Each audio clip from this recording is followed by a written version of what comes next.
Have you ever watched someone's entire worldview crumble because they refused to touch another human being? St. Mary's Hospital, Detroit, Michigan, November 1947. One of the city's most prestigious medical facilities was about to witness an encounter that would force their most experienced nurse to choose between her prejudice and her profession. And what happened in Ward 7 that night would haunt Margaret O'Sullivan for the rest of her life. If you love discovering the untold stories behind music history's most incredible moments, please like this video and subscribe to our channel. Hit that notification bell because we uncover the hidden gems that shape the legends we know today. St. Mary's Hospital, Ward 7, November 12, 1947, 11:30 p.m. Margaret O'Sullivan had been working the night shift for 18 years. At 45, she was the senior nurse on duty, respected by doctors, trusted by patients, known throughout the hospital for her technical competence and unwavering professionalism. Margaret had seen everything in her nearly 2 decades at St. Mary's. Emergency surgeries, difficult births, last moments of dying patients. She prided herself on maintaining composure under pressure, on being the kind of nurse doctors could rely on in any crisis. But Margaret had never treated a black patient before. St. Mary's Hospital served Detroit's affluent neighborhoods. The patient population was overwhelmingly white, wealthy, and Margaret's interactions with black people were limited to the janitors and kitchen staff, who worked the early morning shifts. She had no strong opinions about race relations. She simply existed in a world where such encounters rarely occurred. That was about to change. At 11:30 p.m., the emergency room called up to Ward 7. Margaret, we're sending up a patient. Room 714. Auto accident, possible internal injuries, needs monitoring overnight. What's the patient's condition? Margaret asked, preparing to gather the necessary supplies. Stable but needs observation. Patient is conscious, responsive, but we want to watch for signs of internal bleeding. I'll have the room ready, Margaret replied. 10 minutes later, the elevator doors opened and 2 orderlies wheeled in a gurney. Margaret looked down at the patient and stopped moving. The woman on the gurney was black, elegantly dressed despite her injuries, and looking directly at Margaret with calm, intelligent eyes. This is Miss Holiday, one of the orderlies said. Room 714. Margaret had heard the name Billie Holiday, jazz singer somewhat famous, though Margaret didn't listen to jazz music. What she knew about jazz came from newspaper articles that often linked the music to drugs, crime, and what her social circle considered unsavory elements of society. Miss Holiday, Margaret said stiffly, I'll show you to your room. As they moved down the hallway, Margaret found herself walking several steps behind the gurney, maintaining distance she wouldn't normally keep with a patient. When they reached room 714, Margaret stood in the doorway as the orderlies transferred Billie to the hospital bed. Will you need anything else tonight, Miss Holiday? One of the orderlies asked. No, thank you, Billie replied quietly. You've been very kind. After the orderlies left, Margaret remained in the doorway. Billie looked at her expectantly. Miss Holiday, I'll need to check your vital signs and examine your injuries, Margaret said from across the room. Of course, Billie replied. Should I sit up? Margaret didn't move. She stood in the doorway looking at Billie, feeling something she couldn't quite name. Discomfort? Uncertainty? Fear. Miss Holiday, I need to ask you some questions first. Okay. Are you under the influence of any substances? Billie looked surprised. I was in a car accident. I haven't taken anything except what the emergency room doctor gave me for pain. I need to ask because, well, I'm sure you understand. Billie studied Margaret's face. No, I don't understand. Could you explain? Margaret felt trapped. She didn't want to say what she was thinking, but she also couldn't bring herself to approach the bed. Miss Holiday, I'm going to need you to remain very still while I examine you. Don't make any sudden movements. I'm injured. I'm not planning on making sudden movements. Margaret finally stepped into the room but stayed near the door. I need to check your pulse and blood pressure. Please extend your arm. Billie held out her arm. Margaret approached slowly, as if Billie might suddenly become dangerous. When Margaret reached for Billie's wrist to take her pulse, she hesitated.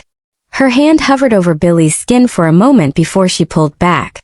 Actually, I think we should wait for the doctor to do a more complete examination. Billie lowered her arm slowly. Nurse O'Sullivan, she said quietly, reading Margaret's name tag. Is there a problem? No problem. I just think the doctor should handle this. Handle what? Margaret struggled for words. Your case. Your situation. What situation? Margaret felt exposed. Miss Holiday, I'm sure you're a nice person, but I need to be honest with you. I don't feel comfortable. That is, You've never treated a black patient before. The words hung in the air between them. Margaret felt her face flush. It's not that I have anything against. I'm sure you're fine. It's just that I don't think it's appropriate for me to touch me. Margaret's silence was answer enough. Billie looked at Margaret steadily. Nurse O'Sullivan, can I ask you something? I suppose. When you became a nurse, what oath did you take? Margaret was confused by the question. The Nightingale Pledge. Do you remember the words? Of course. Could you recite them for me? Margaret looked uncomfortable. I don't see how that's relevant. Humor me. I'm injured and lying in a hospital bed. I'd like to hear the oath the person responsible for my care promised to uphold. Margaret felt cornered, but she couldn't think of a way to refuse without seeming even more unreasonable. I solemnly pledge myself before God and in the presence of this assembly, to pass my life in purity and to practice my profession faithfully. Keep going. I will abstain from whatever is deleterious and mischievous, and will not take or knowingly administer any harmful drug. I will do all in my power to maintain and elevate the standard of my profession. And, Margaret's voice became quieter. And will hold in confidence all personal matters committed to my keeping and all family affairs coming to my knowledge in the practice of my calling. Is there more? Margaret looked down. With loyalty will I endeavor to aid the physician in his work, and I will devote myself to the welfare of those committed to my care. Those committed to your care, Billie repeated. Not those who look like you. Not those who come from your neighborhood. Those committed to your care. Margaret felt something cracking inside her chest.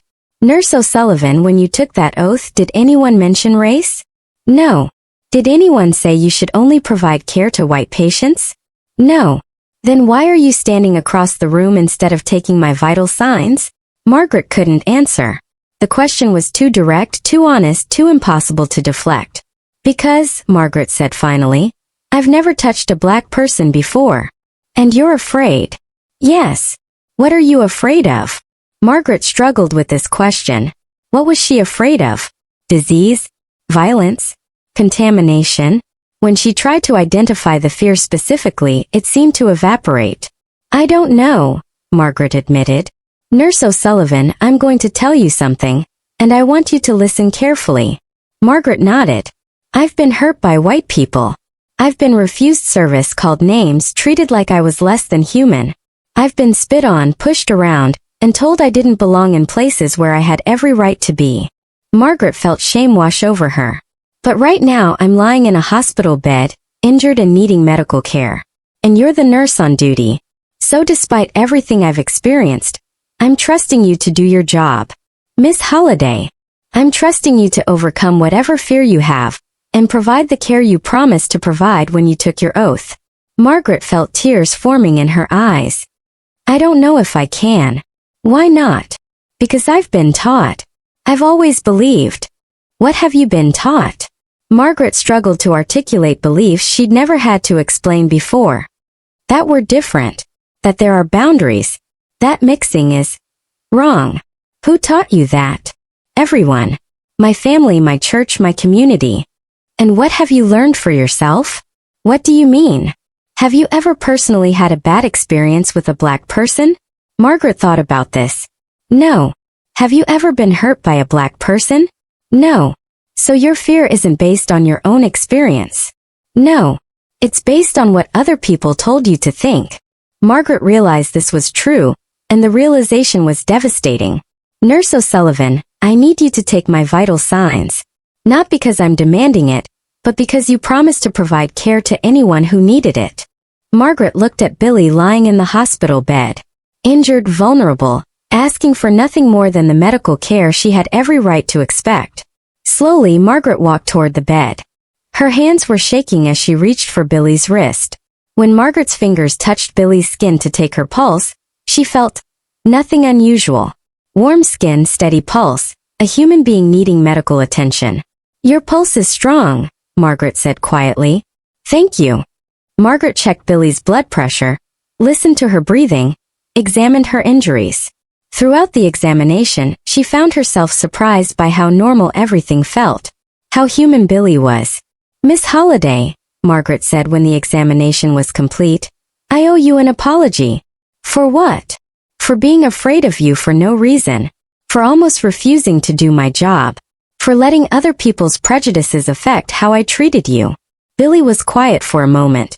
Nurse O'Sullivan, can I ask you something? Of course.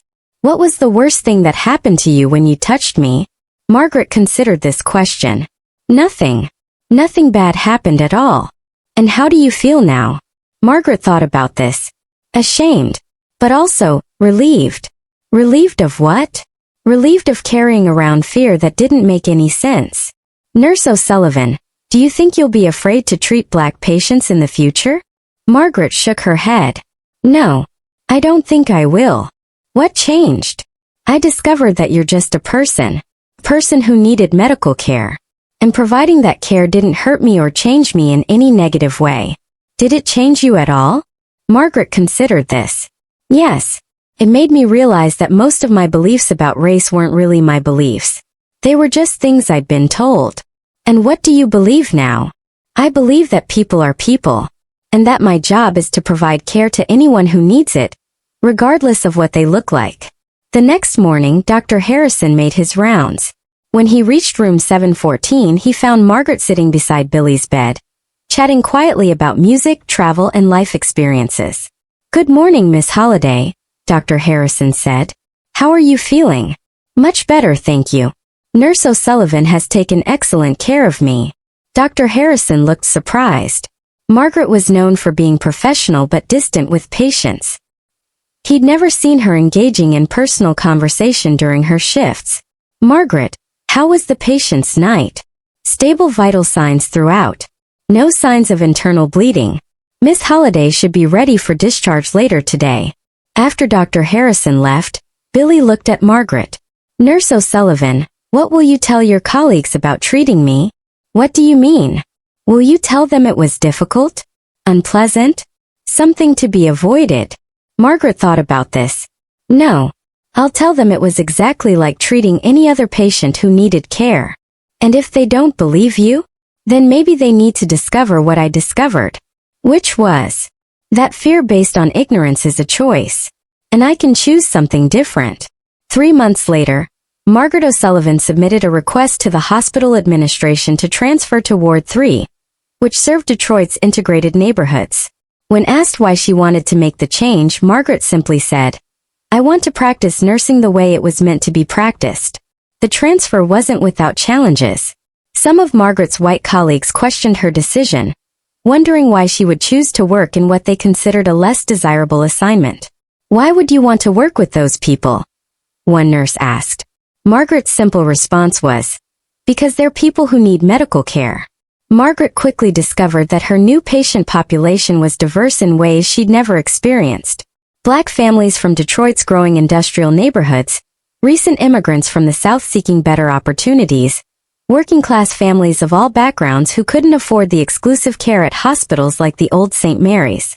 But what struck Margaret most was how much her patients appreciated basic dignity and respect. Simple acts like making eye contact, listening to concerns, and treating family members with courtesy seemed to mean more to these patients than to the wealthy white patients she'd previously served. Nurse O'Sullivan, an elderly black man, told her after she'd spent extra time explaining his medication regimen, "You're the first white nurse who ever talked to me like I was a person instead of a problem."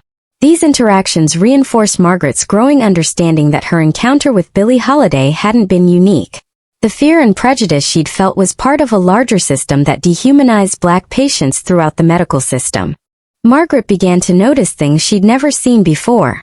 How black patients were often assigned less experienced doctors. How their pain was taken less seriously. How their families were treated with less respect. How medical staff made assumptions about their education, income, and intelligence based solely on their appearance. She also began to understand how her own transformation was far from complete. Working with diverse patients revealed unconscious biases she didn't even know she held. She caught herself making assumptions about patients' ability to understand medical instructions, their family structures, their economic situations. But each time she recognized these assumptions, Margaret made a conscious effort to check them. She began asking patients directly about their concerns rather than assuming she knew what they needed. She started listening more carefully to how they described their symptoms instead of rushing to fit their experiences into predetermined categories. The change in Margaret's approach didn't go unnoticed by her colleagues. Dr. Patricia Williams, one of the few Black doctors at St. Mary's, observed Margaret's interactions with patients and was struck by the genuine respect she showed to everyone regardless of their background.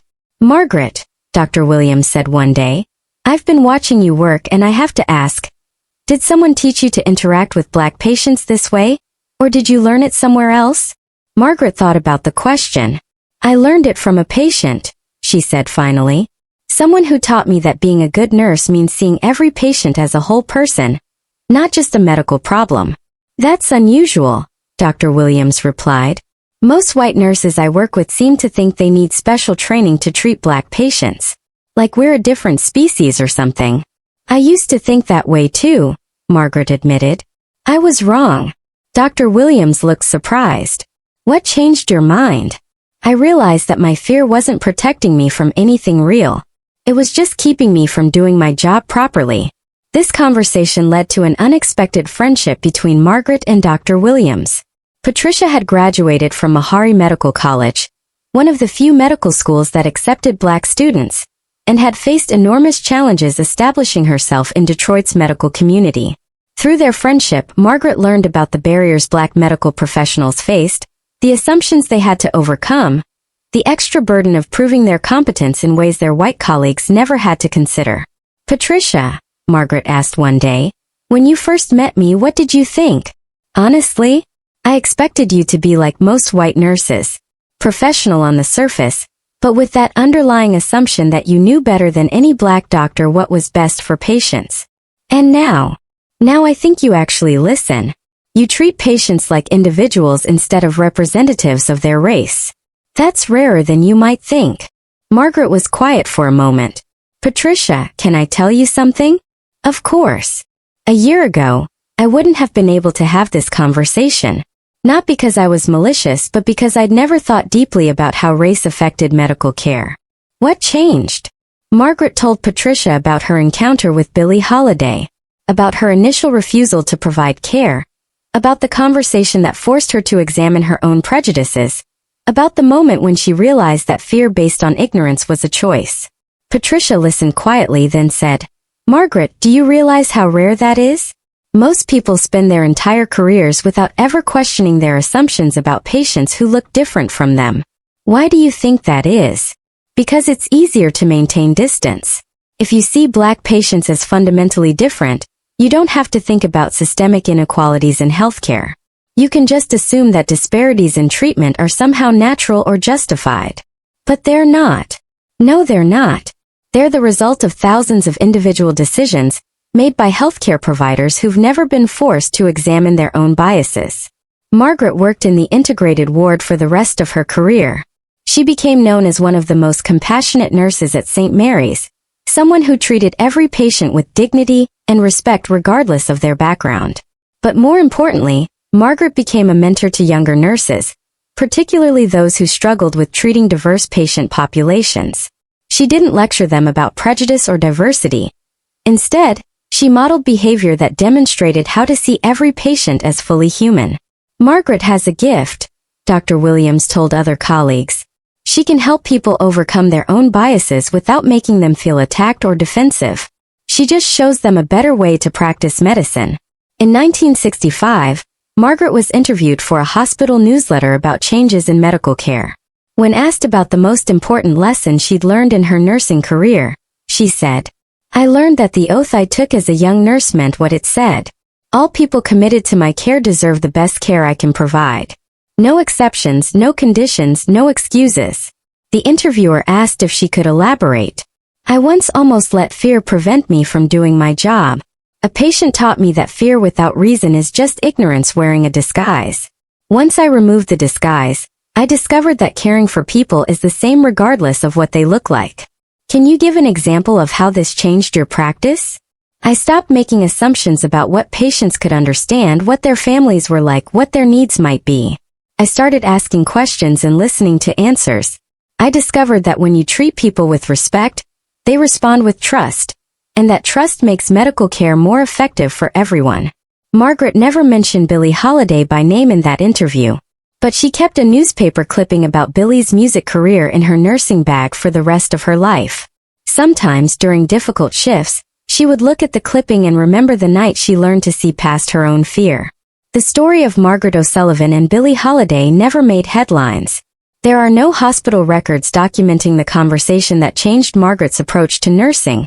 No witnesses to the moment when longtime prejudice gave way to professional integrity. But the effects of that night lasted for decades. Margaret went on to train dozens of new nurses, teaching them that medical care knows no boundaries, that professional obligation transcends personal comfort, and that the most important qualification for nursing is the willingness to see every patient as fully human. In her final year before retirement, Margaret was asked by a young nursing student what advice she would give to someone just starting their medical career. Remember that your patients are not categories or types or representatives of groups, Margaret said. They are individuals who are trusting you with their health, and sometimes their lives. Honor that trust by providing the best care you can, regardless of whether the patient looks like you, talks like you, or comes from the same background as you. How do you overcome prejudice when you're treating someone different from yourself? The student asked. You remember that the human body doesn't care about social divisions, Margaret replied. Pain is pain, healing is healing, and compassion is compassion. When you focus on your professional duty instead of your personal comfort, you discover that most barriers exist only in your mind. But what if you feel afraid or uncomfortable? Then you acknowledge those feelings and do your job anyway. You don't let your discomfort become your patient's problem. You recognize that overcoming your own limitations is part of professional growth. Margaret O'Sullivan died in 1973. At her funeral, former colleagues remembered her as a nurse who treated every patient with equal dignity. But perhaps the most fitting tribute came from a letter found among her personal effects, written by a patient she'd cared for in the 1960s. Nurse O'Sullivan taught me that the best medical care comes not from technical skill alone, but from the recognition that every person in a hospital bed deserves to be treated as if they matter. She saw past color, class, and background to the human being who needed healing. The letter was signed simply, "A grateful patient." Today, St. Mary's Hospital has a diversity and inclusion program for medical staff. While the program doesn't mention Margaret O'Sullivan by name, its founding principle reflects the lesson she learned that November night in 1947, that providing excellent medical care requires seeing beyond surface differences to the shared humanity of every patient. Sometimes the most important changes in how we treat each other happen not through dramatic public confrontations, but through quiet moments when one person chooses to overcome fear and fulfill the promises they made to serve others with dignity and respect. Margaret's story became part of the unofficial oral history shared among St. Mary's nursing staff. New nurses would hear about the senior nurse who transformed her practice after treating a famous jazz singer, though the details often became embellished or distorted in the retelling.